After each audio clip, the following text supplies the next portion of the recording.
AP News, 8th of March 2023, Taiwan believes Chinese ships cut internet cables on the islands to prepare for conflict. Bed and breakfast proprietor Chen Yu-lin had to inform his visitors the previous month that he could not provide them with internet access. Others who lived on Matsu, one of Taiwan's peripheral islands nearer to the neighboring Chinese mainland, had trouble getting their packages delivered, scheduling doctor's appointments, or paying their energy bills. Matsu's 14,000 inhabitants depend on two submarine internet cables that connect to Taiwan's main island to access the outside world. The National Communications Commission, citing the island's telecom service, accused two Chinese ships of cutting the cables. It stated that the first wire is believed to have been severed by a Chinese fishing boat 50 kilometers, 31 miles, out at sea. On February 8, 6 days later, a Chinese cargo ship reportedly severed the second. The Chinese ships were not directly implicated, and Taiwan's government refrained from labeling it a deliberate action on the part of Beijing. But because of the sea mines planted there, the passage is off limits. In the interim, the islanders were compelled to use microwave radio transmission, a more established technology, as a fallback to connect to a constrained internet. It implies that sending an SMS message could take hours. Calls would drop, and watching movies was impossible. Due to the lack of internet, many visitors would cancel their reservations. According to Chen, who resides on Began, one of Matsu's major residential islands, the internet significantly impacts people's lives. The apparent innocuous loss of the internet lines has significant ramifications for national security in addition to upsetting people's lives. As evidenced by the full-scale assault on Ukraine, Russia has made destroying internet infrastructure one of its primary goals. Some experts believe China may have purposefully cut the cables as part of its harassment of the self-governing island it considers part of its territory to unite the two at some point forcibly. As part of a strategy to intimidate Taiwan's democratic government, China frequently dispatches warplanes and navy ships there. Since the conflict in Ukraine, worries about a Chinese attack and Taiwan's ability to repel one have grown. According to statistics from Chunghwa Telecom, the cables had been cut 27 times over the previous 5 years, but it was not known from which nation the vessels originated. An official informed of the incident but not allowed to discuss it publicly claims that Taiwan's Coast Guard pursued the fishing boat that cut the first cable on February 2 but that it returned to Chinese waters.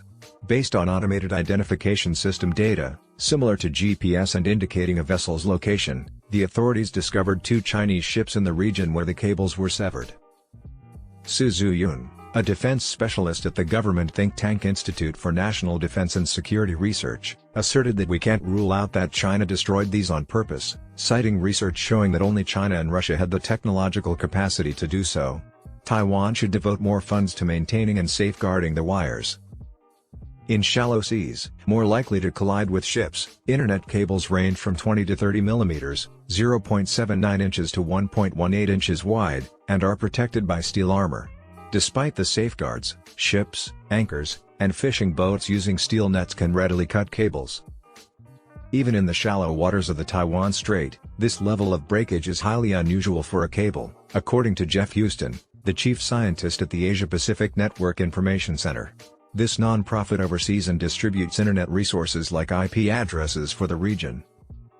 Coffee shop owner Chu Sai-chi claimed that without reliable internet, taking his toddler boy to the doctor for a cold required them to go to the hospital to schedule an appointment. A breakfast cafe owner claimed that she had lost thousands of dollars in recent weeks because she typically accepts internet orders. When she hadn't even seen her customers' messages, they would arrive at her stall anticipating the food to be ready. When faced with unusual challenges, the people of Matsu devised various methods to organize their lives. One couple decided to prepare for the upcoming peak season by having one person remain in Taiwan to access their reservation system, then text the other person the information. When she learned that the internet at home was down, her wife, Lin Zhenwen, prolonged her vacation in Taiwan during the off-peak season. She will be returning to Matsu later this week. At its closest location, the Chinese coast is only 10 kilometers, 6.21 miles, away, but some enterprising locals crossed over to purchase SIM cards from Chinese telecoms. However, those cards only function well in the areas closest to the Chinese coast. Others would go to Chunghwa Telecom's headquarters to use a Wi-Fi hotspot the company had set up for locals to use while waiting, like the owner of the bed and breakfast Cao Liu. Cao jokingly said, I plan to work at Changhua Telecom. For the inhabitants' safety, Changhua installed a microwave transmission system. The relay transmits the signals to Matsu from Yangmingshan, a peak just outside Taiwan's capital Taipei, some 200 kilometers, 124 miles, away. Residents reported that velocities had significantly increased since Sunday.